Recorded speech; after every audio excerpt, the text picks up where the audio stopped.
Hello and welcome to the TTV Podcast. I'm Var. I'm John. I'm Takuma Nuva. And I am Prpl.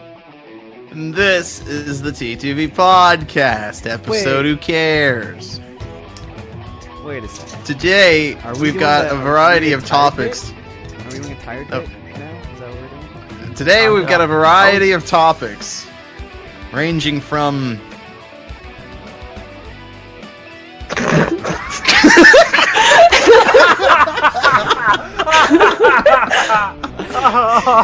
Next topic we got set up. Is that really what we... That's where we're going with. Is that really the thumbnail for the video right now? That's the Yeah, dude. thumbnail for the video. Oh gosh. Zanex Brigitta. Oh Yo. gosh. Brigitta, best girl. Best girl right now. Oh, it hurts. Okay. I haven't actually played her that much, so. Wait, oh, okay. But you have played her. I played her for about 2 seconds in the training grounds. No way. Did you not play her at all during our matches the other day? No. She didn't. No. Why not? No, just wanted to play other characters. Also, you guys kept fighting over her, so I was like, okay, I'll just wait my turn.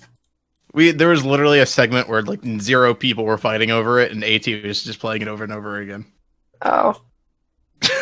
Okay. He was literally like, if anyone else wants to play Brigitta, just ask. And I was like, hey, can I play her? And he was like, sure. And I was like, cool. So, you had your chance. Well, I don't know how to play her either. You know, Brigitta kind of reminds me of, because we're at there's this big thing right now that we're going on internally, where no one knows how to pronounce her name. John hasn't even tried to pronounce her name right. It's actually pretty entertaining whenever he tries. It's Bridget. Because it's a complete lack of trying. It's Bridget. Name in the video. Brigator. See, now you're trying, but before you would just say Bridget. I'm not sure Brigator is a legit try. Brood. I mean, I got Brigator kind of... Nah, you're right. It's not. That's not true. Well, I mean, okay. The thing is that I for sure thought it was Bridget. And then it's. I mean, yeah, I thought it was Bridget too. I mean, yeah, it was like Brigitta, and I'm like, okay, I don't know anymore. And then Reinhardt does have a voice line where he's like Brigitte. Yeah, so that's why I say Brigitte. I mean, that's just the Brigitte. German pronunciation of the name or something. It's not. I looked up the German pronunciation and the Swedish pronunciation. Yeah, Why does he pronounce it like that? And it doesn't make any sense. Because he's old. What does that have to do with anything? It's a little different. I think Swedish sounds more like Brigitta, whereas German is more like Brigitta. I should just I ride on the train to work with somebody who came from Sweden every day. I should just ask her how it's pronounced. I mean, it's Brigitta. I'm just for curiosity's sake. You already know what to expect, Takuma. It's Brigitta. Now, if she says Brigitte, then it's like, okay, what's going on now? There's a conspiracy. There's a conspiracy. We're getting 2 heroes. One's Bridget and one's Brigitta. That's Hero 28. Do we really have 27 heroes? Dude, wait, minor thing that totally annoys me. The 27th hero was revealed on February 28th. They couldn't have just put it a day before and did 27. That would have been funny. I know, right? Marvel. Would that have been funny? Avengers, but... I don't know if funny is the right word. Would that have been funny? Oh my gosh! Hero 27 cool. On the 27th day! Haha, lol! Half-Life 3 confirmed! Maybe it would have been a little amusing. Would it have, though? No, Prpl, you're a little amusing. That would have just been trying for nothing. I don't know, I think patterns of random stuff is kind of cool. Is it, though? I mean, I think it's kind of cool, but I don't know if I would say it's pretty funny. I mean, we are, custom coded to detect patterns in things where they don't really exist. It's true, right? That's why I keep thinking girls like me when I'm kidding. Exactly. It's like whenever a girl talks to you, it's like, oh, she talked to me today and yesterday. This is a pattern. Clearly she likes me. Oh, yeah. She's in love with me. And then you go back and watch, and it's just like, she just asked for, hey, can I borrow your pencil? Exactly. Yep. Brigitta's name, like the whole like name controversy. It's not a controversy, but the whole name thing reminds me of like Hermione. Hermione. Back when Harry Potter first came out. Before the movie, no one knew how to freaking pronounce Hermione's name. I literally did think up until that part in was it Goblet of Fire where she has to like tell Victor Crumb, she actually goes Hermione, and I'm like, what? Up until that point, I read it as Hermione. Wow, you didn't know how to pronounce her name up until Goblet of Fire? That's crazy. Yeah. Well, I mean, to be fair though, like my parents didn't want me to read the books as a kid, so I read them all when I was 18, and I binge read them. So like, I didn't know, but I didn't know for like maybe a week. Wow. You ever saw the movies or anything? No one ever talked about it with you? No, you know, I had seen parts of the movies. To be fair, I had seen parts of the movies growing up, but I just didn't remember how her name was pronounced. Fair enough, I guess. Yeah. Yeah, I mean, like, Hermione, I think, is the most, like, common mispronunciation of her name. It makes sense. Hermione. Yeah. I think Hermione makes a lot of sense once you, like, look at it and you know how it's meant to be pronounced. It's like, oh, yeah, that of course. I can't believe I didn't see that before, but Hermione is such a stupid, weird name. I mean, I think it sounds cool. I just called her Sarah or Jessica. Hermione? That's kind of Hermione? Cool. Really? Sounds gross. Hermione. It's like Helga. It was supposed to be an old. These are my daughters. This is Helga and Hermione. And Dorcas. Shut up, Bianca. I think that like J.K. Rowling was originally going to. She wanted to have an old name that no one used anymore, because she was like everyone made fun of her at the beginning. She wasn't very well liked, you know, and she wasn't like, and she was the smartest witch, but she was kind of like an unlikable character for a good while. And then the movies came out, and then you know Emma Watson brought a whole new level of stuff to Hermione, and now like you know there you go. Who's the like in terms of like kids that were named for that character in Harry Potter? What's the oldest Hermione? You think there's someone named their kid Hermione? The second the book came out or something? The second the book came out, or like maybe after, maybe even when the movies came out. But like I remember seeing this post on Tumblr where it's like, I work at a preschool, and today this 4-year-old said, "Hi, my name's Hermione," and I was like, "They're here, they're here." It has begun. There's a lot of kids named Khaleesi right now, which is weird know, because that's not even the name. Wait, what? I don't get it. It's from Game of Thrones. Khaleesi is from Game of Thrones. It means queen, I believe, in Dothraki. Oh, Dothraki. Yeah. There we go. Now we're just setting them up for disappointment. Yeah, but I mean, like, the character's name is actually Daenerys. Everyone calls her Khaleesi because she's the queen of the Dothraki. It's funny because, though, recently she has not been really referred to as Khaleesi. I noticed that. I noticed that the other day. I was like, I don't think I've heard anyone call her Khaleesi in, like, 3 seasons. Yeah. Spoilers. Because she survived so long. Dude, yes, she does. It's not a spoiler. Not at all. Listen, there are certain spoilers you cannot avoid. We don't try to say who died, but there are certain people still alive. There are certain people who, yeah. If Jon Snow dies, I'm suing. Hey, you know what? We should watch Game of Thrones again. We should. Let's watch Game of Thrones tonight. Let's do it. You want to watch Game of Thrones tonight? Oh my God! Did he die? I've got to go to. Or are y'all doing this on purpose because he's still alive? I don't know which. I don't know how to answer your question. What is it? I don't know what you to ever say. heard of Schrodinger's cat? Jon Snow is both alive and dead until you watch the episode. Schrodinger's. Wait, the episode? As in there's a specific episode? Oh my God, he dies. No, just the episodes. No, you said it singular. You said it singular, implying a specific episode that you were referencing.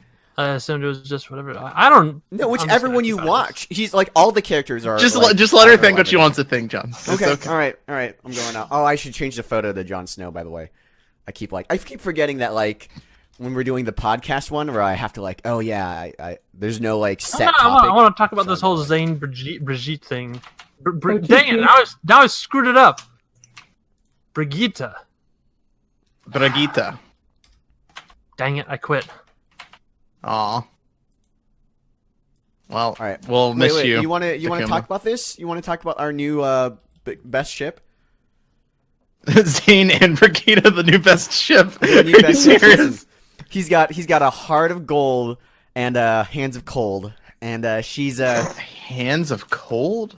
Hands. I mean, I guess. making free stuff. I know it was a stretch. I will give you Oh, that. I was thinking like guess. metal. And also because he's a robot. That also Yeah. works. Wow. he's Even a still, it's like cold-hearted this robot. isn't like Pretty sure this it's isn't a quality that you want. or something. I really you're want. Not gonna get a beer I really belly. want my love to have cold hands.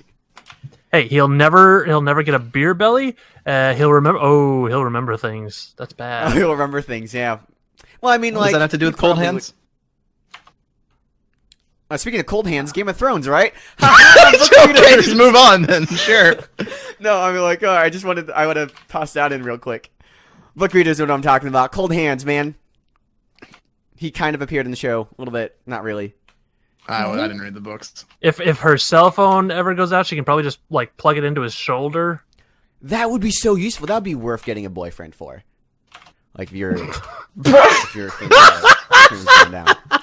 You gotta if you're All like the- Key to John's heart, being able to plug things in. All those white Starbucks Valley Right. girls. listen, They're gonna be like, I'm I need just a saying boyfriend with a USB port in his shoulder. It's like, my I don't need a boyfriend has shoulder both a to lightning cry cable on and a USB-C cable. charge with. So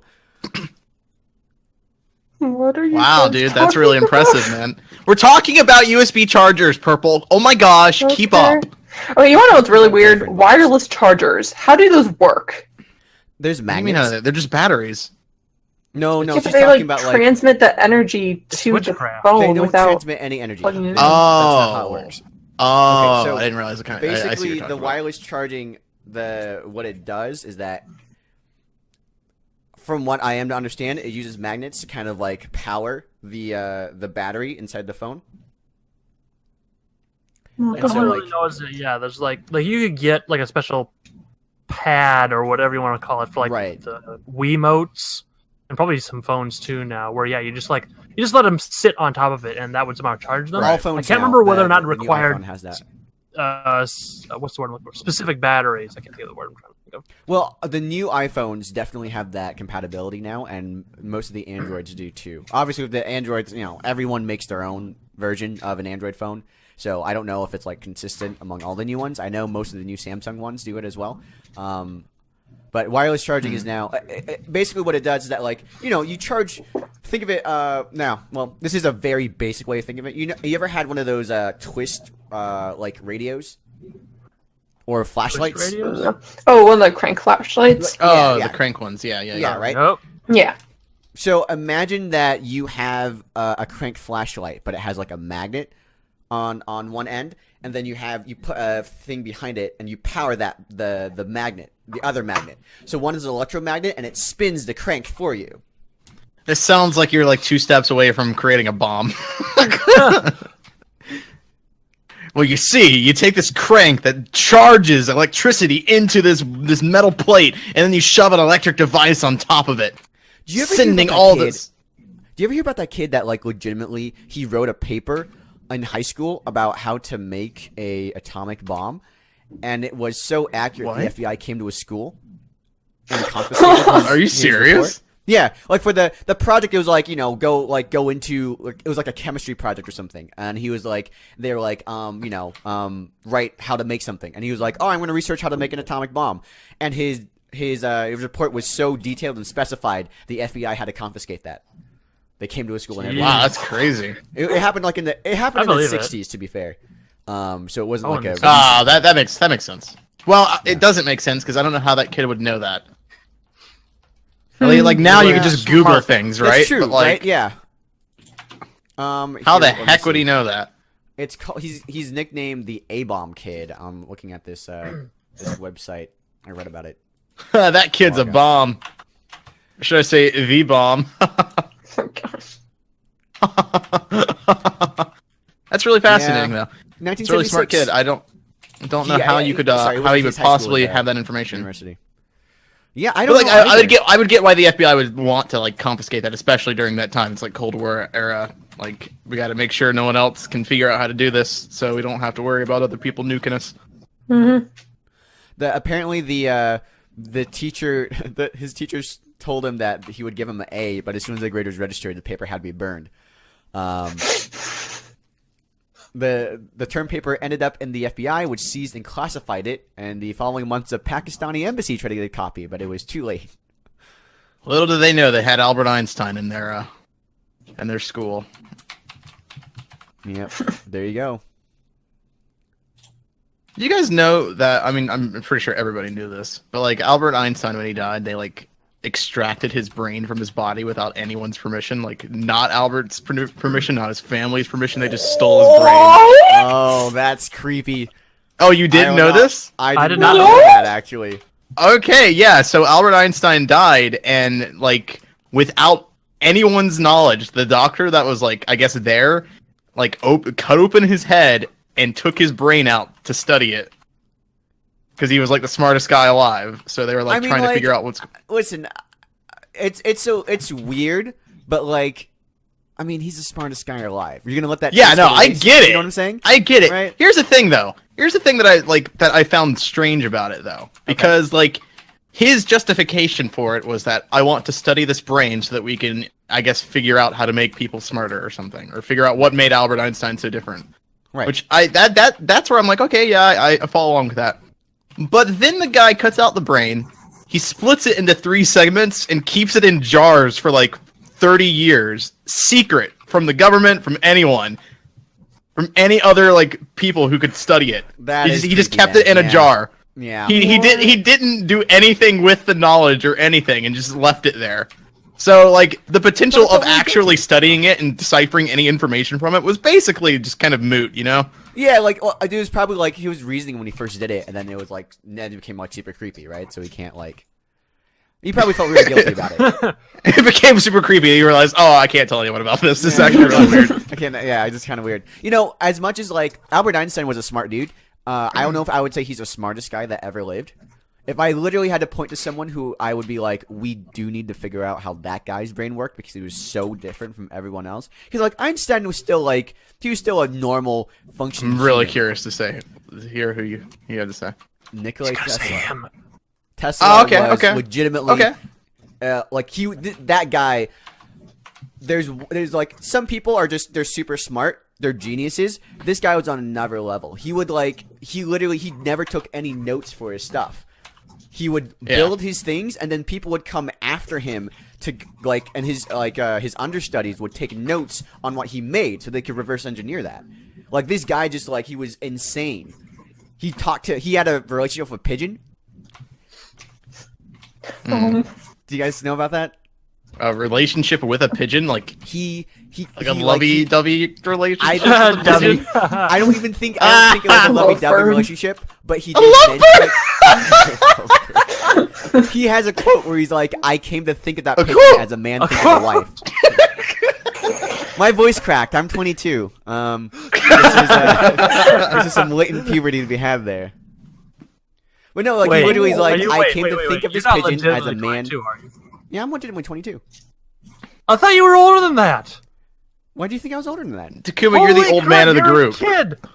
We're all kids, but you, dude. Yeah, we're all super young, man. I'm 22 as well, man. You're so old. What? Less than 2 years. Okay, listen. I'm getting very conflicting reactions now. Yeah, listen. In less than 2 years, I'm gonna be 30. Oh my gosh. Yeah, you're an old man. You're gross, dude. You're disgusting. And I'm saying you're gonna be 30, dude. So am I. I'm 28. Okay, well, Katuma's 28. I've been 28 for the past 2 years now. Listen, Takuma, just think about it this way. You might be 28 now. Gavin Free is also 28 and a billionaire. So... Yeah, Gavin is 28. He's a billionaire. He's not a billionaire. He's probably a billionaire.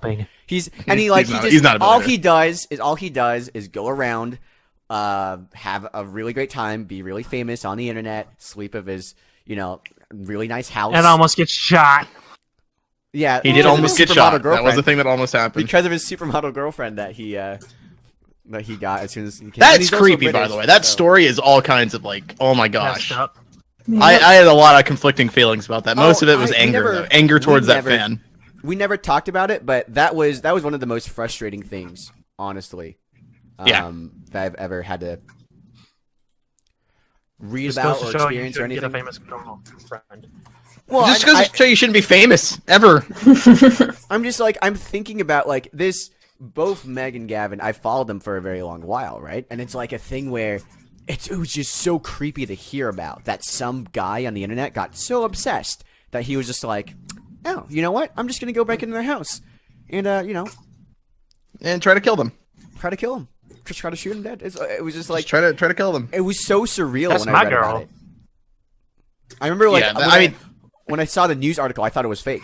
Honestly, I was like, "There's no way that actually happened to anybody," but turns out it did. It's pretty frustrating. I don't know, man. It's weird. Like fan bases are just so strange, and it's frustrating because a lot of people will be like, you always have those people that are like, oh well, what do you have to complain about? You're like famous and rich and everything, and your life is amazing. And then you have like stories like this where it's like, it's not always great. Or not awesome to be famous. You Yeah, know? just because you're famous doesn't mean there's like there aren't problems in your life. I would be very, very nervous about interacting with my fan base at all after that. Like if that happened to me, I'd be like, you know what? I I'm would just be gonna, too. Like, I'm nervous interacting with our fan base now. We're like not even famous. We're like X-list. Yeah. We're X-list Sure. celebrities at best, and I'm Not even nervous about on the interacting list. with our fans. Yeah, we're like Z-list. We're at the very, very bottom. I've seen enough I'd say X. I've seen enough like weird, crazy, like disturbing people in this community, the Bionicle community, that I'm like, I don't know how I feel about getting even more famous than we are now. I don't know if I want that to happen. I mean, like, to be fair, there's a lot of, the Bionicle community is kind of interesting. The demographic for that, there's a lot of people who, like, are just, they're older, but, they haven't grown up, to be completely real. Is he talking about me again? No, but listen, I'm not pointing fingers at anybody in this call that might be turning 30 in 2 years. But, no, for real, though, sometimes there's just kind of a thing where it's like, like every fan base has some, a wave of people, especially when you've been around for a long while. But Bionicle's been around for a really, really long while.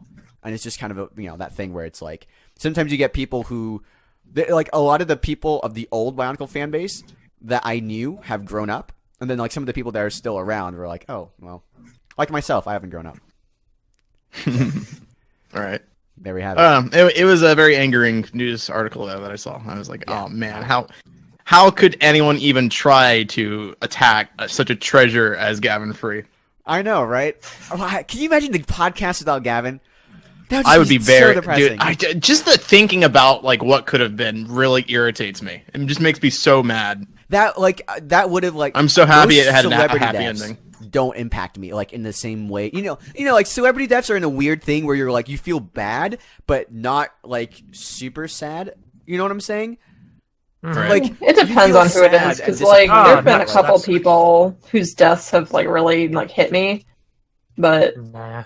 like who? Robin Williams and Chester Bennington. Chester Bennington was a pretty tough one, yeah. Yeah.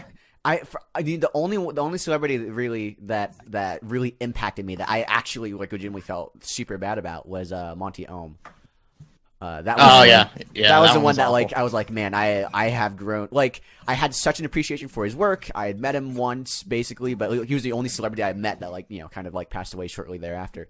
And that was the first time I was like, this actually really impacts me. Carrie Fisher, love her work, and I was sad when she died, but not like, you know what I'm saying? I wasn't like my family member died sad. I wasn't like it was Right. like oh man, that really sucks. I'm really sad about that. But Yeah, I was sad about it in like almost like a selfish way, Like Yeah, right, like- I was like, oh, now what are they gonna do for Star Wars? That's what I thought, right? Which sucks. And like that's an awful thing to like think when someone passes away. But I didn't know her personally, and that's kind of that's sort of where my sadness came from. Yeah, it's like the only way you know her is through like movies. Yeah. I do. I mean, like it's obviously if your first reaction, if you're publicly you come out and you're like your first reaction is what happened to Star Wars. It is a little insensitive to the people that know her when you're like that's your first reaction. But I don't think that's like I don't think that's disrespectful. Some people were mad like when Monty Ohm passed away. A lot of people are like, what's going to happen to Ruby? And some people were mad about that. His friends. People are just like genuinely curious. Yeah. I mean, Well, I mean, like that is their. how you that's their interact. connection That's to your that point of person. contact. Right. Like, and it's this very important thing that you value. So I guess that, to me, that does make sense. That your first reaction is like, what happens to the thing that I connect with you on? You know, this thing that, the reason I know you, what happens to that? Oh man, no one's gonna care when I die. Oh, Takuma, no. I don't do anything. You just I mean, listen, you're make an here RPG, right now man. talking. Yeah, Takuma. You listen. If you passed away, God forbid, but if something ever happened to you, there would be people, a lot of people around the world, legitimately upset about it. Hang on, did you say if? As in, like, if he Well, I dies? meant, like, yes. you know, If he listen, dies, Prpl, maybe, like he- who knows? Maybe Takuma will have his brain frozen and cut up into 3 parts and then put again in a new robot body. Cold hands. Yeah, I'm future. nowhere near Einstein levels. Would you of, freeze your brain? Ever? Would you like? every time I eat ice Totally, cream? yeah. I don't think you Not would. really. I don't want anything to like happen to my body after I die. Because, like, I think in my religion, well, actually, can I even talk about that if it's religious? Hard to say. Tell us. Be as long mean, as like I've said sure, things before. Jonathan's said it's things your before. personal opinion about something. I guess, but Yeah, I'm like saying a lightly. thing lightly. that exists within my religion. I'm not Sure. like saying. Sure. Okay, Yeah. so like in my religion, your body still, or I guess my body, if I'm talking about myself, would still feel pain after I die. So Interesting. I don't want my head to get cut open. That would be undesirable. I mean, that's would be- pretty yeah, fair. Yeah, fair. that's a Yeah. fair There's a reason to not reasoning want. behind it. For me, honestly, like, you know, my religion has a concept of a soul, and I don't know if like freezing my brain would do something to that. There's no like precedent in it. Obviously, when most of the major world religions were written, the concept of freezing your brain and putting it in a robot body wasn't around. People weren't thinking about that. So maybe not. there isn't like one official source out there that's like, this is what's going to happen in the afterlife if you put your brain inside a robot body, or you upload your consciousness to a digital, mainframe like the Matrix or something. Right. I don't know, but I don't care what happens to I'm my afraid. body when I'm dead. Do whatever you will, people. there's Society. a cool I don't theory. care. There's an interesting conspiracy theory I heard, and that is, you know how like Moana and Beauty and the Beast and The Little Mermaid, they all have titles related to the main character, right? Like it's just the main character and that and that thing, except for 2 movies, Tangled and Frozen. There's a conspiracy theory that they named the movie Frozen so that when you search for Disney Frozen, it would not return results about Walt Disney's head being frozen in a cryogenic chamber. Wow. But What? instead would return results from his That's movie. not just a tinfoil hat. That's like an entire suit. Yeah, that's really stretching. Ascot, I was like, everything. wow, tinfoil. that's the weirdest conspircy theory I've ever heard. But What I was about like, Tangled, actually, then? to be fair, well, I mean, Walt people have Disney been Tangled. theorizing- You don't want you searching about how Walt Disney's body is a tangled web of People are spiders. talking about Disney. I don't know why Disney in particular, his head is the one that's frozen. But people have been talking about Walt Disney's head being frozen and like in cryogenic stasis for ages. That's been a huge theory.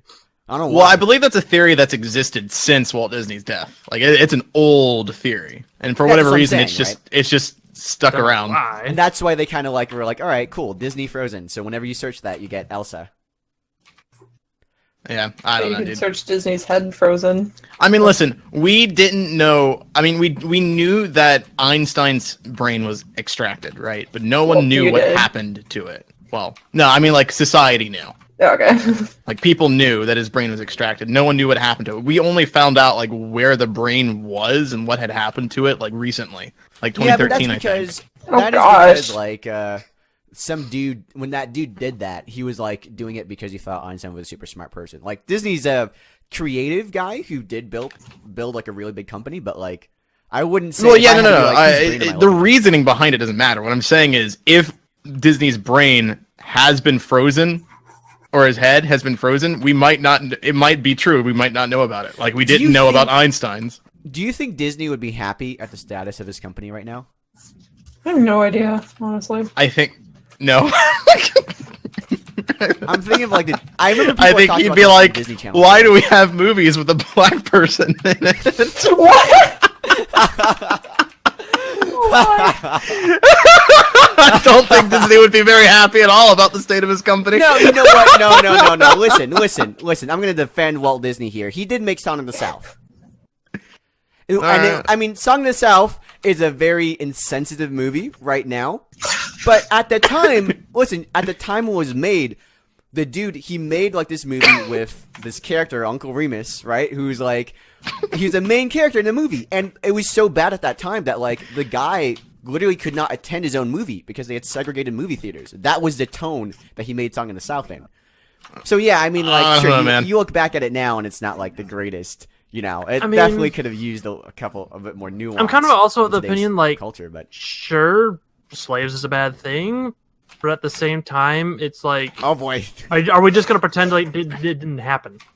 Yeah. No. I think it's fair. I just think like if Disney were to see the company now, I think that the changes that he would see, he wouldn't necessarily be happy with because of the time he grew up in. You know, like he'd be like, "Wow, I built up such a corporate empire. This is amazing." Sure, a lot of Jews here though. You know, like that's what Disney would be like. That's Disney. He was kind of anti-Semitic. He was reportedly anti-Semitic at certain points in time. But like the anti-Semitism that was recorded might have matched what other people were saying around the time. Like there was just there's like acceptable jokes that like right now we could be in a position in the future where some people are like, hey, they made jokes about a robot boyfriend. That's not cool now. Not in today's day and age of the year 2040. Oh yeah, it's like, man, there sure are a lot of robots here. Yeah, right. Like 2058. It's 2058, dude. What are you talking about? Robots are people too. I can marry whatever I want. I mean, listen, I'm saying this might actually be a real thing. Like we might be coming back and looking at this later and being like, you know, like years. And years we absolutely will. This will be a problem. Like, I guarantee it. In 20 years, robot rights will be a problem. You want to do TTV talk about robot Overwatch? Like, you want to get into that? No. It's too heady, dude. But like, robots are. It's gonna be interesting. When people are like, robots have anatomy and they're sentient and they can decide for themselves, they can vote. Like, do robots get to vote? And what happens with like? You would think so. They have to live in this country too, you know. Well, I don't know. Maybe. You know, are they living in this country though? They might not be living. Who knows? We don't. But can they think that they can think for themselves and have emotions? Then are they really emotions though? Because it's not a brain; it's a coded brain. It's like a program. But then again, aren't we programmed? Aren't we programs? It all comes down to free will. Well, what defines free will, Takuma? If the robot can think for itself and create its own decisions, then is that not free will? We have some really heady. I would say there's a difference between there a thinking movie for about yourself this with Will Smith? and iRobot. making logical. There are plenty of movies like this. Most movies with robots. Ex Machina, iRobot, yeah. They're all there. I would say even Bionicle. Westworld. Okay, here's my question though. What are we gonna have to deal with first? Robot rights or augmentation rights? Robot rights. I don't think augmentation is gonna be that big of a problem. I mean, like, what do you mean by augmentation? Like, have you played like Deus Ex Human Revolution at all or anything like that? I mean, just this whole idea of like what is considered, you know, should we be allowed to do any sort of like mechanical or whatever cyborg augmentation? I think body? Will there be limitations? You know, I mean, I do. Think it'll be a very similar issue to some of the things that we deal with right now, but in a different way. Like guns. It'll be very similar to the gun conversation. Yeah, it would. It would. Yeah. Or even so deeper conversations. I think it'd be like about like what you can do with your own body versus what that means to other people, whatever kind of thing. You know, like. I think that ultimately augmenting yourself wouldn't actually affect anyone but you, you know? So it's like, I think... Well, I mean, it all depends on what kind of augmentations you get. Like, a specific example from the game is... Oh, I can already think of one. Like people who can get brain chips to, like, make them think faster or read a person better. What were you going to say, Mike? I can already see where this is going, though. Like, a big controversy that would happen is one that's already being brought up right now. Designer babies. That's what I was going to get into. CRISPR and designer babies. Olympics? There was a story already about a guy who like wanted to be in the Olympics. I think he was like a double amputee on his legs or something. I don't remember, but he was augmented. But because of that, he was actually able to run faster than people who actually still had their real legs. It wasn't designed for that. It's just kind of what happened. And so okay, you know, how do you... But here's the thing, though. Here's where the problem starts to go in. Because augmenting yourself is one thing, because you can consent to that, right? So I don't think that's going to be much of a problem. It'd be like getting a tattoo. People will look down upon it depending on how they feel about it. But other people will be like, yeah, it's totally fine. It's your right to do that. It's when you start augmenting your children or other people around you, that's where the controversy is going to arise. Mm-hmm. And it's like, okay, so polio is a problem. It's not a problem anymore, but if it was a problem, we were like, we want to defeat polio once and for all. Why don't we just augment our children to be against, you know, to be able to survive polio or cancer, you know, survive cancer, like Alzheimer's. I mean, to an extent, that's Alzheimer's. That's just vaccinating kids. Really, sure, but like in this sense, you're basically changing their genetic coding before they're born to be able to withstand these illnesses and diseases, right? And that's, you can justify that, surely, right? Like that's fine to an extent. But then you start to go further, where it's like, well, I want my baby to have blue eyes, or blue eyes, I want my hair. there you go. And then it starts to get into interesting territory. Well, something I was also saying before, like a specific. You know, I hate to base a lot of this off of a stupid video game, but another example was given. You know, people who just said I want to have my kid have anime eyes. Oh no! It's like a Nita Battle Angel. People would make anime characters. Oh, that would be really gross. Ugh. I want my kid to be someone's waifu one day. Oh no! But okay, so a specific example is like, okay, what, you know. The argument that, it only affects me. What about a case where somebody like can get some sort of like people interaction job? Say you get some sort of brain chip that like makes you more aware, pick out detail, whatever. Okay, then you're winding up with a situation with the people who can afford to get these kind of augmentations immediately have an edge over those people who can't afford it or just choose not to plug something into their brain. Huh? Interesting. People augmenting themselves are, you know, might give themselves an edge for a job or something like that over people who just straight up can't even afford it. So you're saying like upper class people are going to have these like super awesome augmentations and everybody else won't? I'm doing a terrible job of explaining it. I really am. Okay. Well, I mean, like, I can see the issue arising. I don't think... I think the robots' rights is going to be the main hurdle that we'll be dealing with in the next coming years. I think augmentation will definitely be one of those things, but I think robot rights is going to be a big one coming up. AI rights. The augmentation thing is like, it is the only thing I can see of is that like it could get into things where it's violating other people's like privacy. So you get enhanced ears, right? You can hear other people's conversations, or you get enhanced eyes that have X-ray vision, and so now you can spy on people. Like, I can see that becoming a thing where it's like... I want my kid to be a Sonic OC. Kazapar. No, I saw... you know what? Cold Steel is going to be a real person someday. Maybe this isn't even a... No, I'm not going to bring that up. I saw a weird fact somewhere, and I'm like, I don't know if that's true even. But it was super weird, so I'm gonna forget about it. All right. Yeah, thank you. The idea of, like, I do think that, like, the robot rights things are going to become more important as they essentially, like, take over a large part of our workforce. Which is it's gonna happen at some point, right? Like, They will, yep. There's gonna be a whole deal where, and I mean, people. It's very interesting. I've talked to a lot of other people about this, and people have different opinions. And I realize it's because like a lot of people are talking about how it's this has happened before, and obviously this is not the first time that some level of automation has taken a job industry away. But it's the idea that like these things can learn and how fast it's going to happen. That's what's going to be the main thing, because it's going to happen too fast for people to learn how to like go around it. Okay, you know what though? Like the same way. The whole idea of it's the same rate. The whole thing about robots taking over jobs, honestly, for me, the kind of the scariest part about that isn't even like, oh, we're taking the jobs of other people. It's just that all the first jobs that are going to be like a lot of service jobs. So it's going to be your people working in fast food. It's going to be your waitresses and bartenders. Mm-hmm. And the thing about that is. The service industry is one that's like really interacting with a lot of people on a daily basis.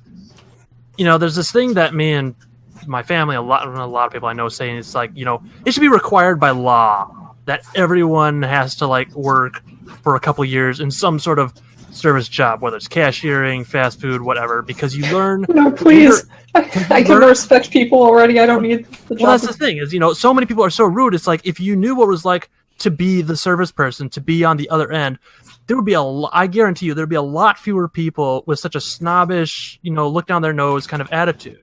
As soon as all those jobs go to robots, everyone else it's going to be fair though, I would say that like yes, I think it should be required to teach everyone how to respect service jobs a little better. But if the robots have our service jobs, you don't need to respect the robots. Yeah, you don't need to respect them. Yeah, but if you're not until they start thinking from themselves. I don't think it. No. That's not my point. My point is, service people you're interacting with a lot. Society is.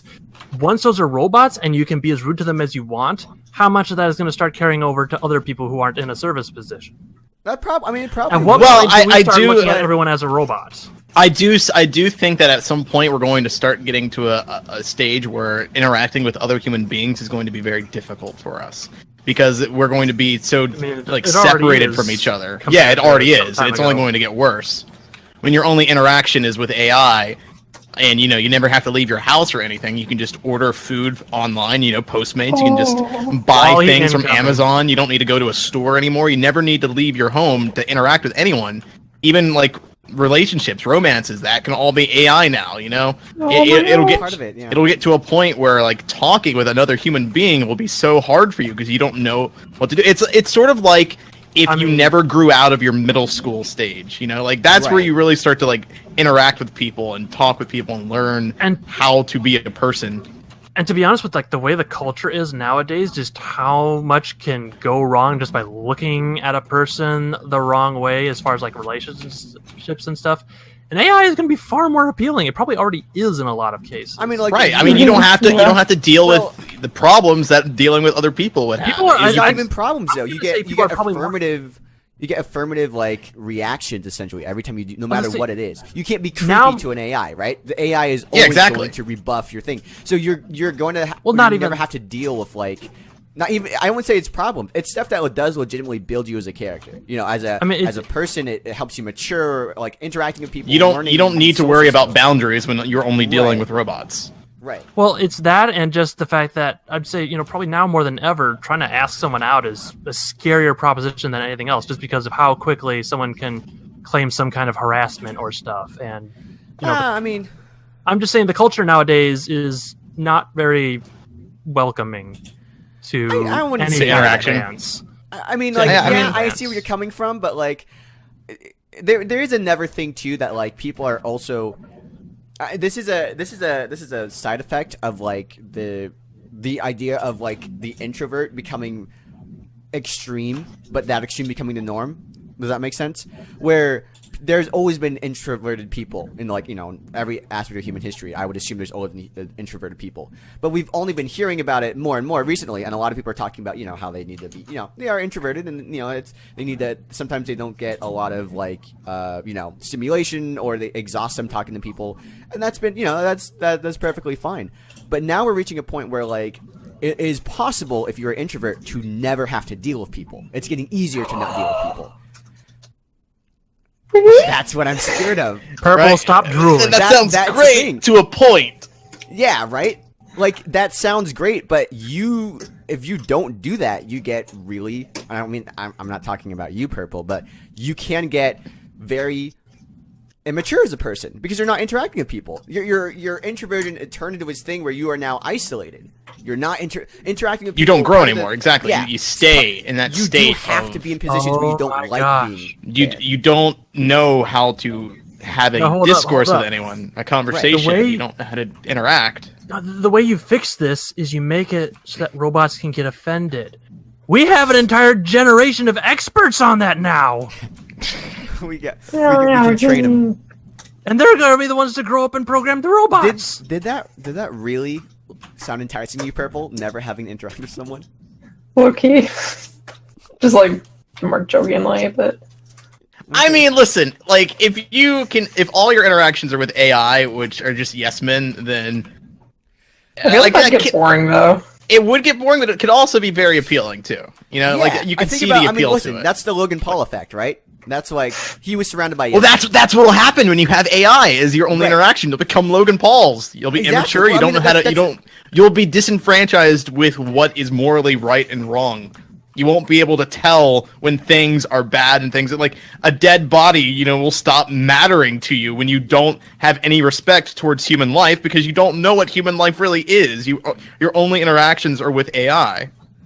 It's getting this, like, we are in a very weird environment right now where I feel like some people are too easily offended and some people offend other people too easily. They don't care about it. And there's a balance that people haven't met. And we talk, like people will talk about, some people are too offended nowadays. But sometimes those people will also say something, you're like, dude, that was actually really offensive. And you shouldn't have said that or done that. That was legitimately... Yeah, like they're really insensitive. Right, exactly. Like, and they're like, well, you know what? People are just saying that. People are just acting this way because... And it's like... Actually, yeah, people are acting this way. People are getting offended too easily. But you're also acting like a jerk right now, and that was offensive. So, like, you can't... It's not like... Yeah, there's a balance between the two. Like, being offended isn't automatically some horrible thing. Like, it's okay to get bothered by stuff. Just don't take it to, like, an exaggerated extreme. I get bothered by Prpl all the time. I know, Prpl offends me. I don't like the way you said that. Prpl bothers me. Prpl offends me, like, every day. What? No, and I think it's definitely interesting. I think it's definitely a prevalent problem, and it's fascinating because, like, 2018 has just started, but there have been like 4 times this year already where I came to the realization that we are now in the future. Right? There have been 4 moments specifically where I'm like, wow. The human race is just so dysfunctional. We are now we've surpassed what humanity was before. Now we are in the future. We are in those sci-fi novels, Like there's this one particular instance in particular that I really remember where, like, this kid, I know that was redundant. There's a kid who had a stroke. This image. I'm sorry, hold up. I don't want to interrupt you too much, but, like, I found this image. It's like the weirdest. It's the weirdest thing I've ever seen. It makes me so. Why is it so big? That's a really HD picture. Good grief, you can see, like, all of her pores and, like, her foundation and her makeup. Yeah, you can see the makeup. You can see the gloss on this robot, too. This is a very high-quality image. I mean, listen, this is reality, though. Like, okay. All right, go on. So, what was your but yeah, so, like, there was a kid who had a stroke on VR chat. And if you don't know what VR chat is, it's this game where you can, like, put on your, like, VR headset and you just hang out in these, like, different rooms, these, like, kind of chat hub things, right? But it was fascinating because this kid had a stroke and he had the full VR setup where he had, like, the headset, but also, like, the hands and, like, leg things. So when he stroked out, the character, the avatar in the game simulated the stroke in game. And all the other people who were in VR chat were there to see this guy start having the stroke. Or no, it wasn't a stroke, it was a seizure. So yeah, he was seizing up. And everybody was like, it was fascinating to watch because it was like everybody was like mimicking this as though it was happening in real life, because it was. but they were there. You know, like this kid started seizing up on the ground. Everybody was like, "Okay, guys, stop, back up, give him space. Let's let him have some space here." There was like a guy who was like sort of a doctor character. And it was actually a need too, because like if he's in the VR, he's strapped in, then seeing all these things around him would kind of confuse. Right, there was like a bunch of like. That's the whole point of backing up. It's a visual thing. It's a visual thing, yeah. But like that's something that you would do in real life as well, and it was fascinating because it was like, I don't know, it was like art imitating life or something, where it was like this is a real event that would happen in real life in a virtual reality with people who are separated around the world. You know, like this is someone who, I don't know, he could be in freaking South Korea or something, and you've got another guy over here who's in England, and like they're all here to witness this event happening as though that they were there in person. It totally is too, because if you think of another video game that isn't VR chat, if you thought of like something like Halo, for example, someone has a seizure on Halo, their character just stops moving, right? But because this guy was like kind of flailing and everything, like he set himself down, the VR, the handlers, basically the thing around him, his actual avatar acted like he was kind of hurt. Yeah. And like you can see, it's weird because it's like real life. Like all the people are around him. They're all talking to him like, hey, get some rest, drink some water, call 911. This doctor character's helping him, but they're all avatars. So it's like there's like, there's a really tiny McCree. Yeah, and like the Ugandan Knuckles were there too. Yeah, Ugandan Knuckles, or is Ugandan Sonic? I think is there. In this image, there's like Morty from Rick and Morty is leaning over him too. And you see this like really like freaky like rainbow like Wendy's girl that I'm pretty sure caused the seizure to begin with. Oh man.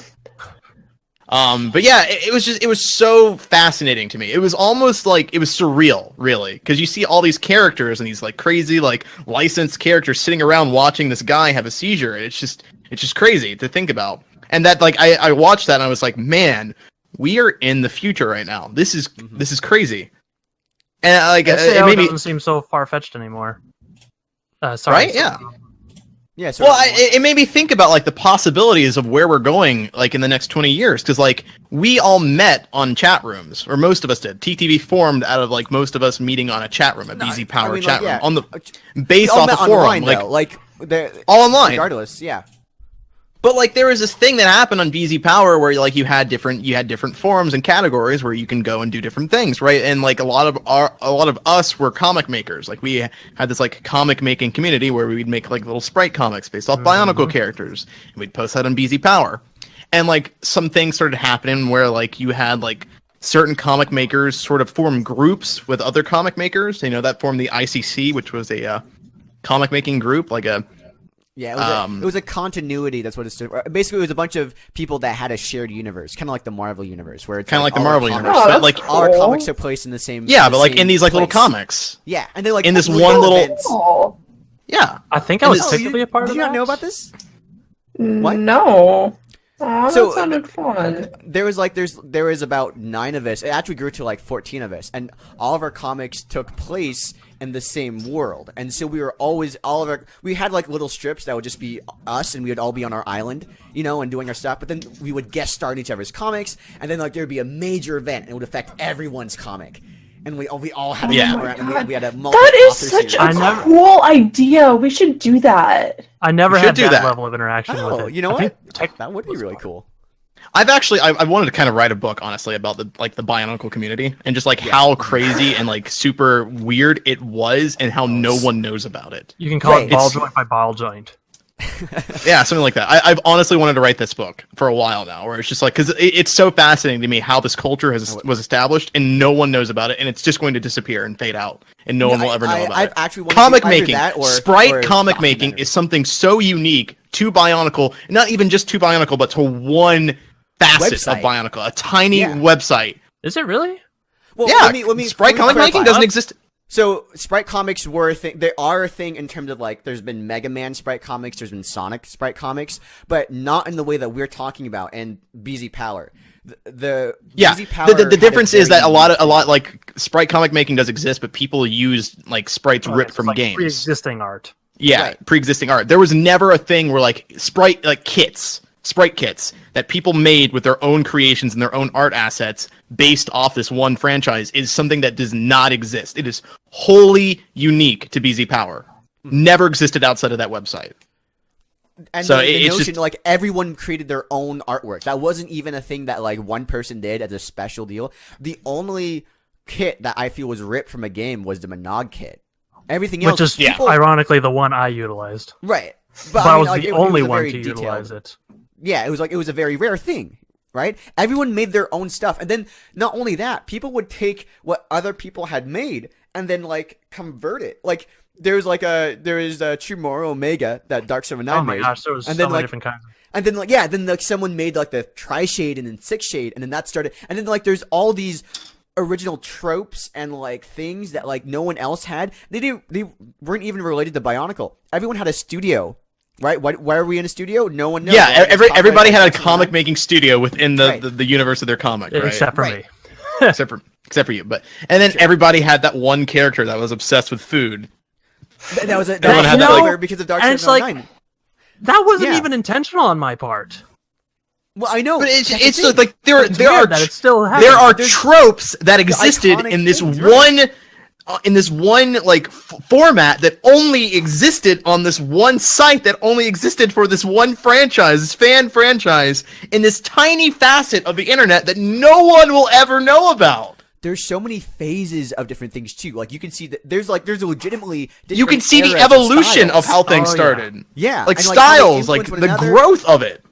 There's a point in time where people stop using MS Paint and they start using GIMP and Photoshop, and you can see the increase in quality as it comes to like the special effects, and then like how there's a whole debate as to like if humor was better then or if it was older. And then there was like the story comics. There was like legit story comics that used the RZ you style. Could see the evolution of humanity in like a microcosm. It was crazy. It's so fascinating. But all the arguments about hand drawn versus sprite. Yes, I do. Mm-hmm. Comedies, and there were even arguments. There were even like wars. Like you could see like wars between countries on a microcosm scale.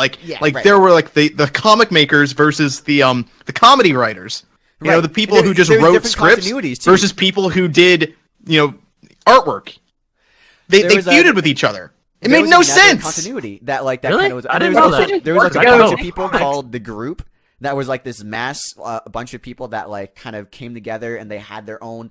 They didn't have a shared universe. They all just did comics of each other. So we had this thing called a multi-author comic where one person would make a comic and then the other person would make the next comic and then the other person would make the next comic, and we would all create the art assets for this comic and share them with one another.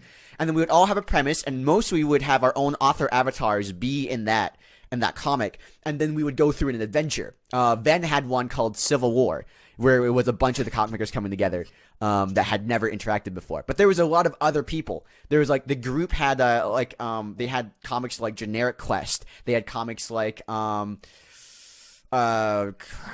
forgetting all the other ones that they made. It's been so long ago, but I've saved a lot of them. You know, the ICC, what we did, we have a lot of different events. We actually planned, you remember Takuma, we met on this separate forum called GavHub, and we planned ages and ages to do this like other content, like this multi-author series that would span every single one of our comics. They would all be intertwined. It was called Mask of Existence, and it was going to like involve everyone in this gigantic thing. And we also had to like keep up with everyone read each other's comic series to make sure there wasn't anything continuity. If there's something contradicted something, we'd have to find a way to explain it. I completely forgot about GavHub. Yeah, man. But this is so.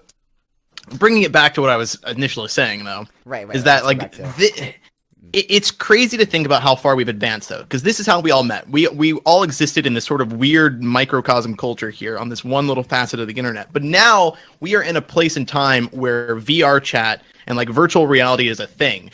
We could have like.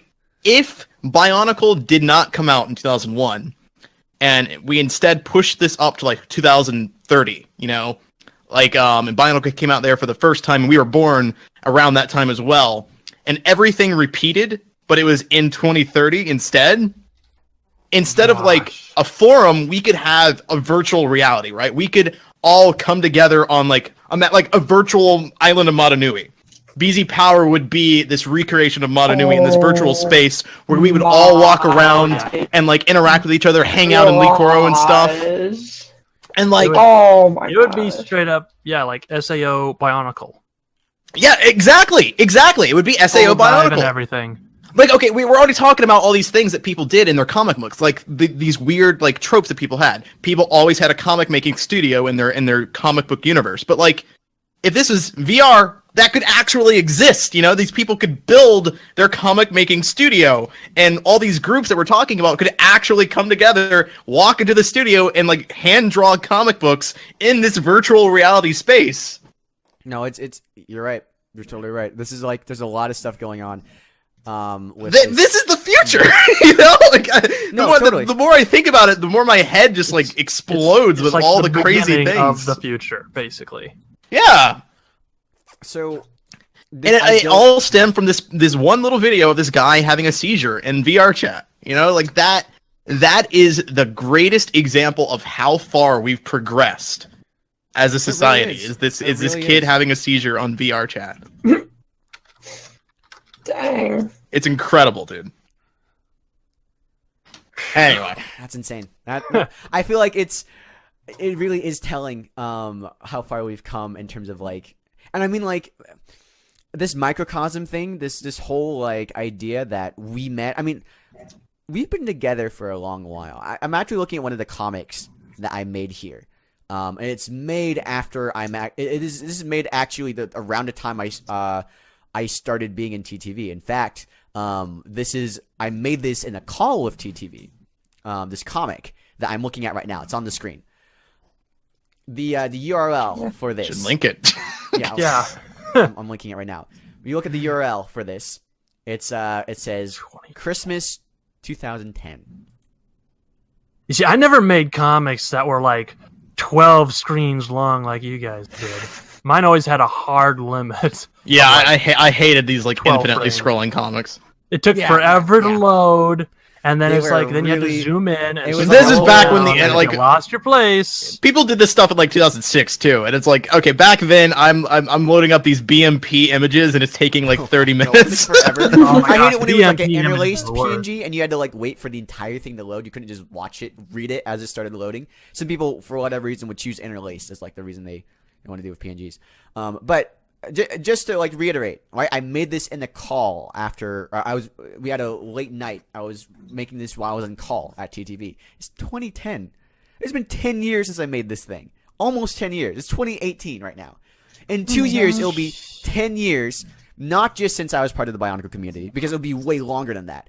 Just since I've known you guys, we met in such a weird happenstance. We came together like through chat rooms and Skype, and now we're on Discord, but for ages we used Skype. That was the main way that we connected and talked to each other, was we would hang out in Skype calls. I also used MSN Messenger to talk with some people back in the day. So it is all just this whole like, it's this weird thing right now where like the kids that are going to come after us are going to have maybe kind of the same experience, but it's actually going to be completely different. It's going to change. Far more advanced. Far more advanced. It's going to be so strange. Like we are definitely in the. Go ahead. I was going to say it reminds me of Ready Player One. Actually. Yeah. That was for sure. Yeah. Mm-hmm. Ready Player One is basically VR chat, except like with good graphics. But yeah, man. I feel like we're in the biggest like evolution of what we could be in, like in this like in history. Just like the way we're gonna progress towards interacting with each other and like just I don't know, just living humanity. You know what humanity actually is going to change. Like that definition will change the more we progress, because we will be interacting with people over the internet, and that will be our only interaction with people.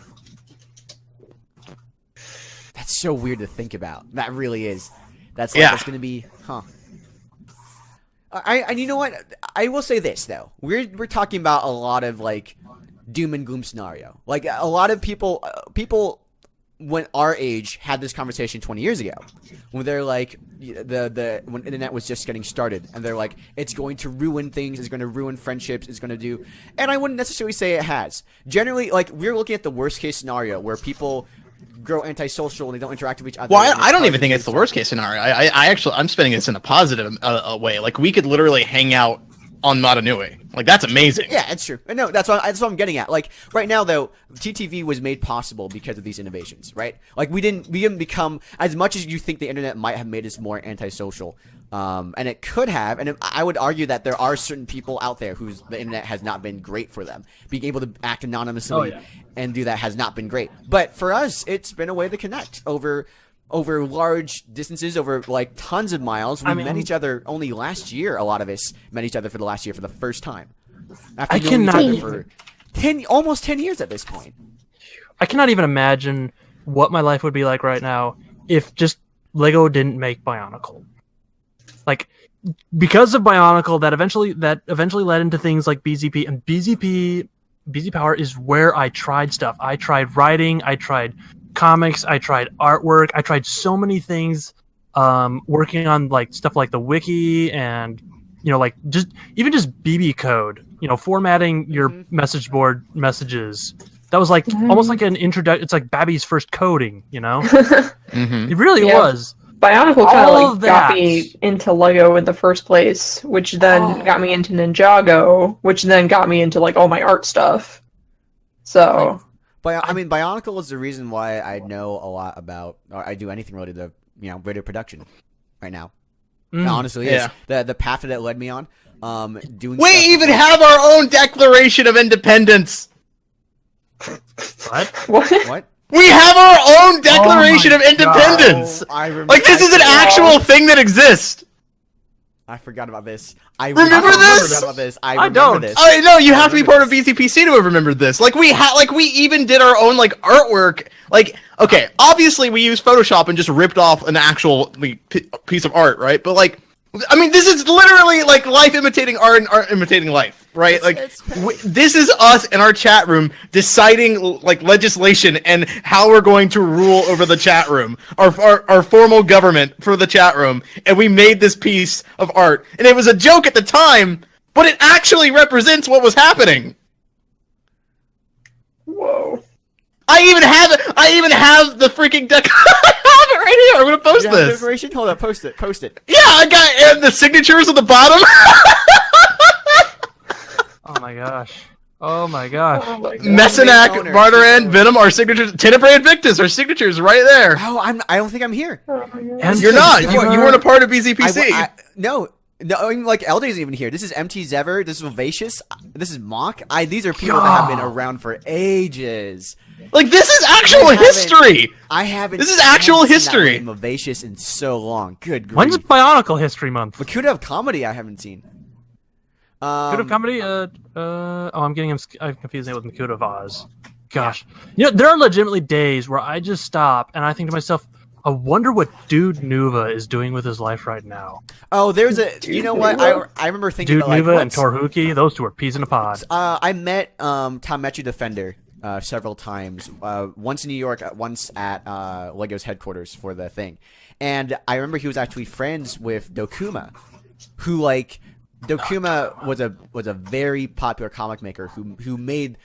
he essentially created this kind of comic making style called... photorealistic comic technique is what we call it, the PRCT, where he would blend sprites in with photos. We would Photoshop out. I've seen that before, yeah. Wait, where have you seen that before? Just online. Was it Bionicle really, or was it like something? Yeah, it was Bionicle. So, Awesome Ninja or Magic Ninja asked if there was a Revolutionary War before the Declaration of Independence. The funny thing is, the answer is yes. Oh my. Like, there's a reason we made the Declaration of Independence. It's because there was so much infighting on the original BZPC that, like, we fought so much and we ended up making, like, 4 different BZPC chats. Right? Like, there was so much fighting that we went and made different chats, and eventually we all came back together and, like, agreed upon the rules of how it would be run. Like this, it was so drama filled back then. Like there's one BZPC. There's like the BZPC. Didn't PAL come out of this time too? I think PAL did come out of this time. I believe there was like the BZPC 2 and 3. There was one that Mange ran. Envy. He had his own BZPC. I think there was one that I had. Like they were like we were split. It was almost like a civil war until we all came back together under the Declaration. we were talking about who were we talking about? Like we talked about the formation of TTV at New York. Where kind of like you guys met through the Transformer. There's a Transformer fad going on, right? And that's why a lot of the original names are changed. Yeah, it was a card fad. So on BZ Power, there's this, like, you have signatures for whenever you post, right? So there's a little image that shows up at the bottom of every post you make. It's sort of like entire shops for that. Yeah, it was like your little flair. It was something that kind of set you apart from everybody else. It was like a little piece of artwork that you can add to your post to make you kind of shine or whatever. So there was this fad that happened at BZ Power where everybody got the same signature. And the signature wasn't just a picture, it was actually interactive. Like you can play around with it. SW. Yeah, it was a flash file. Whoa. Yeah, it was really cool. Really advanced stuff. Cool. The actual game was really cool. Like the way it worked. It was only the reward that was only okay. But there was there were teams. The banner itself was actually it was a game. It was an interactive game, right? And you didn't know what it was until you saw it. But like you saw it, and essentially the idea was to go around and collect cards from various Bionicle fan sites. So what you had to do was on all these Bionicle fan sites were in on this fad. They were all in on it. They all had a secret hidden page on their website that you had to find. I don't even remember how you did it. You had to click on a link or something to find a secret hidden page that was nowhere else to be found. But essentially, if you found the page and you clicked on it, then there was a card that would show up. It had a mask on it, like one of the Bionicle masks. And you click on the card, you would collect it. And that card would go into your banner. Whoa! Yeah, so like you had some people with like 40 cards, like with different masks, because they went around all these Bionicle fan sites and collected these cards. So it became a fad because people were like, "Oh, we got to get the most cards or whatever." Well, there was a metagame to it as well, aside from just collecting cards. The metagame was whoever could find all the cards would win a prize. And it was whichever team could find all the cards. So there were two teams. There was the red team, and there was the blue team. So everybody on the red team had a red banner with all their red cards, and everybody on the blue team had a blue banner with their blue cards. Whichever team found all the cards would win, right? So the two teams were actually split up, and they were kind of like the team names were given like Transformer-ish names. So like you had the Auto Blues versus the Deceptoreds. It's really stupid, right? But that's how it was. I was on the red team, and I don't remember who else was there. But yeah, so I think I told the story actually. It's a couple days ago on another podcast. Anyway, I think we were talking about it in New York. That's what you're remembering. Because we all talked about it. No, but Wadden knows about it. Oh, okay, never mind then. Yeah, so I said it on a. Oh no, it was on an after show. That's what it was. Anyway, so the two teams had these Transformer names. So on our team, on the red team, we came up with Decepticon names. And that's why my name in the very beginning of IBZP was Varpanok, not Vardaran. It was a combination of Vardaran and Scorponok, the Transformer. And if you notice... Way cooler name, to be honest. Oh, screw you. No! And if you notice, every host on TTV in its really early stages during the IBZP phase, everybody had Transformer names, and that's why is because of this stupid card fad that was going around. Like you had Varpanok, you had Starparu, which was Naparu 411 mixed with Starscream. You had Sideswipe and Blackout, who were very uncreative with their names. They just ripped the names from Transformer characters. But yeah. So, like, that's just another weird, like, interesting trivia history fact of, like, this weird culture that existed in this weird tiny space of the internet. I would love to see, like, I would either to do, I have thought about the book thing as well, or even just doing a documentary and seeing if we could, like, get footage of people, interview people at, like, Brick Fair or something and kind of get That'd be cool. Yeah, kind of get an idea of what was going on. Just because like you're so right. There's so much when it came to that fandom and that particular area that I mean, it was a huge part of my life. In fact, part of the biggest deals that happened was when BZ Power's archive was wiped, and I'm sure it had like gigabytes and gigabytes of data on it, and it was probably like a whole thing to host. But dude, BZ Power got nuked. That's what happened. It was the Cold War, and Russia came over and nuked all BZ those Power. records, man. Like, listen, I literally have lost like friendships, like in that sense. Like there are years of my life that were recorded down on those pages, and they weren't properly archived. Now it's gone. Now they're all gone because BZ Power they got hacked, and all the archives are gone. All the replies I would get to my comedies, and now I always regret not like being able to know how the Internet Archive thing worked, and being able to go back and archive on the send the bot through and archive all those pages. Because those were those pages are about a huge chunk of my teenage years, huge chunk of my high school years. Getting to know people and working on stuff. And it was interesting. It's interesting because BZ Power went down during that time. People kind of like they grew out of it. They left. They went and did other things, and a lot of members on BZ Power never came back from that. Mm-hmm. It's almost like they died. It's like that event. They could be dead. They could be dead for all we know. Yeah, like you don't know. There were friendships that we had on the space, this place, that were ended because someone deleted the archives and took the website down. I mean, like, legitimately, I don't think, like, I met Avoca Tamer because I started talking to Turakai because of the comedies. Avoca Tamer, I don't think, ever really posted a whole lot on BZP. And it's like, it's weird to me that Avoca Tamer is, like, such a... I don't know what to say, like a facet of my life. Like I know this person, I've talked to him for years, and it's only because I went on this tiny little community. Like I went to the comedies forum of this tiny website and this tiny speck of the internet because of some, of a Lego line. It's the only reason I know this guy. It's the only reason he works with us. No, I mean, yeah, I mean, it's even like. I was thinking about like the first time VAR you did an IBZP comic. It was the first time I heard of the podcast. You did an IBZP comic and it had hand drawn. Yeah, it was hand drawn. I remember leaving a comment there because like we don't ever see hand drawn comics, and that was our first interaction. About at this point, it was close to 10 years ago. That had to be. Yeah. There. I can't whistle. It's just I mean, over time, it's like who were we saying? There's one guy who was one of the founding members of the podcast, and his mom didn't like him talking to the people on the internet, so he had to leave. Oh yeah. Who is it? Star Power. And we were like, we had a moment in New York where it was like, it's not just the tiny things back then. It's the stuff that like we realized that like right now, like we like where we were in New York. Some people weren't there just because of small tiny things that happened when we were kids.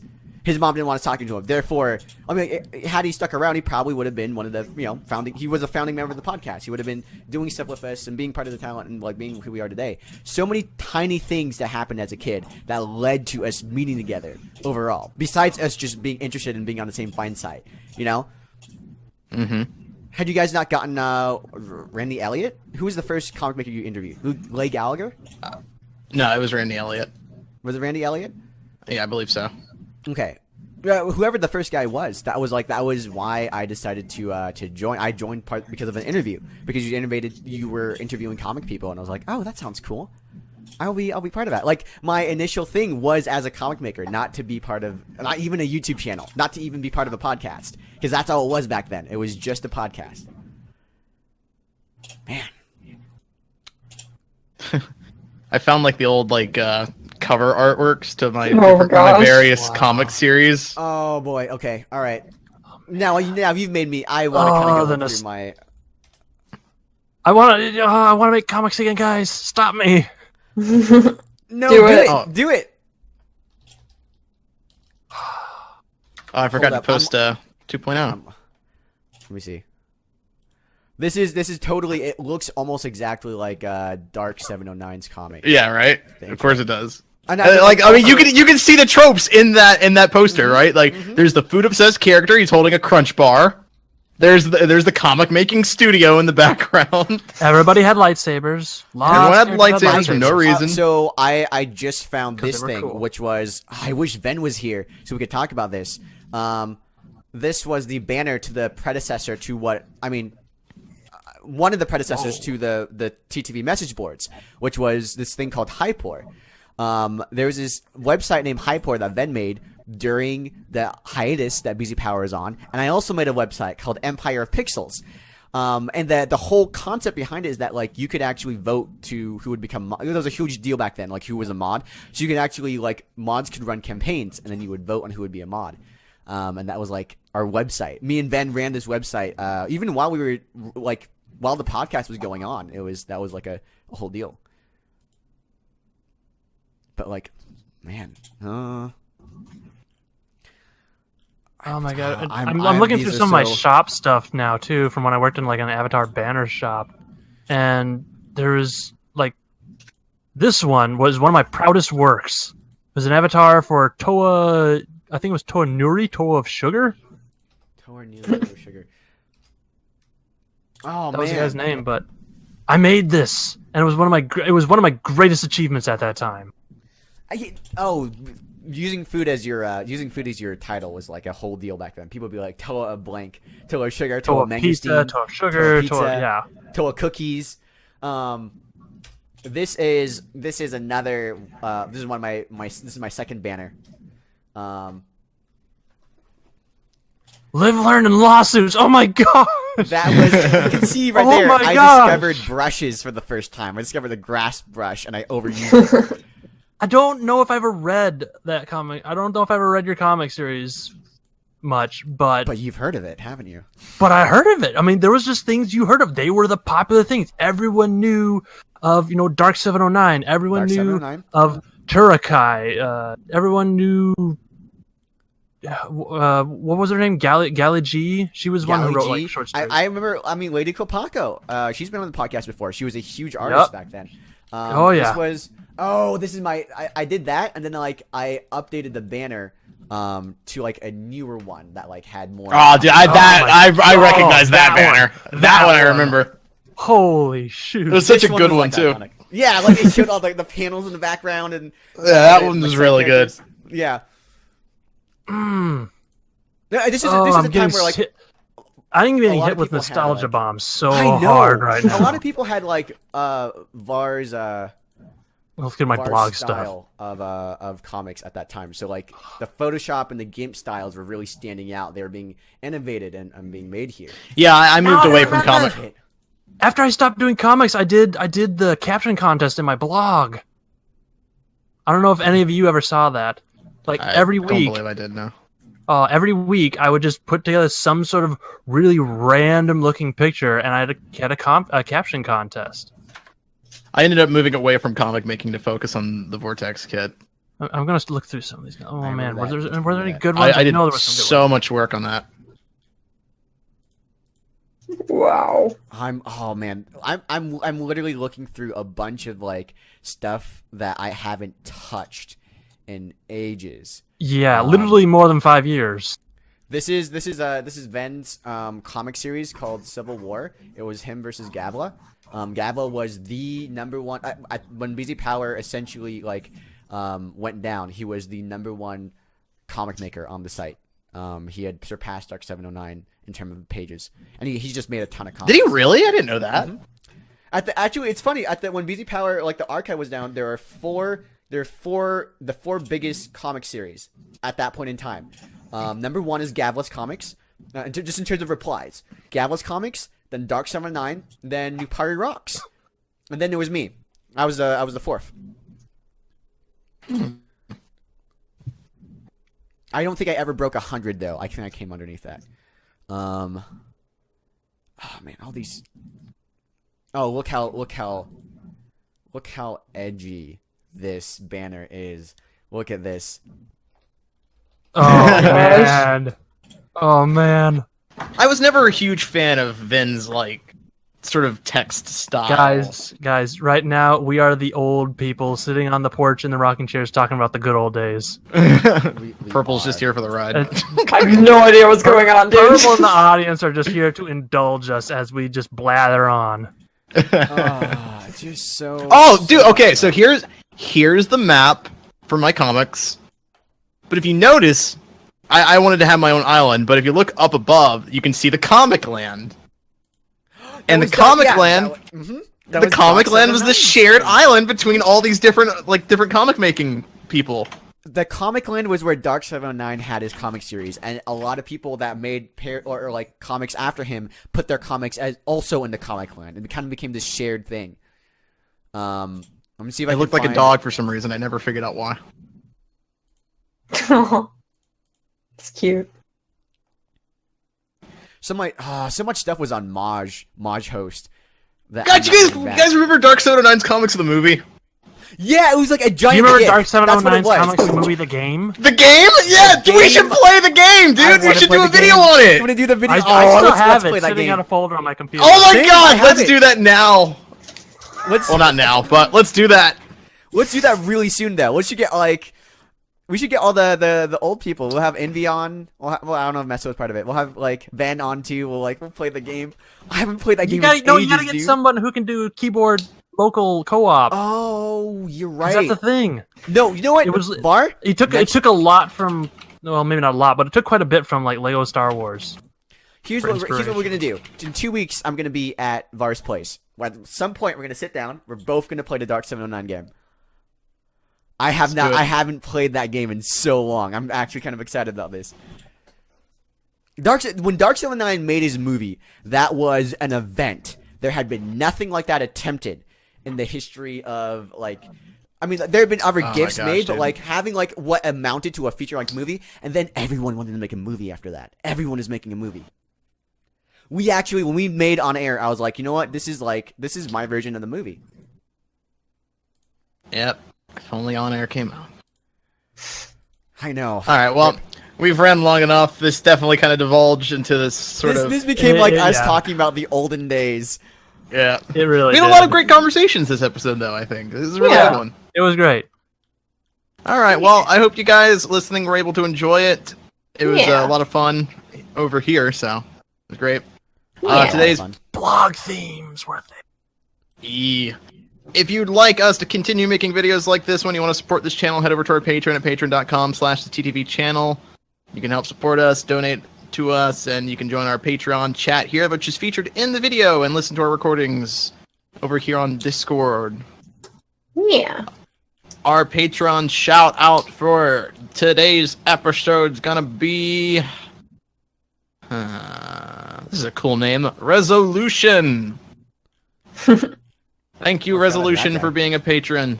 Yeah, and it has R-E-Z, Resolution. R-E-Z. That's really cool. Yeah, Res. Anyway, this has been the TV Podcast. I'm Var. I'm John. I'm Takuma Nuva. And I'm Prpl. And we'll see you guys next time. Bye-bye! Bye!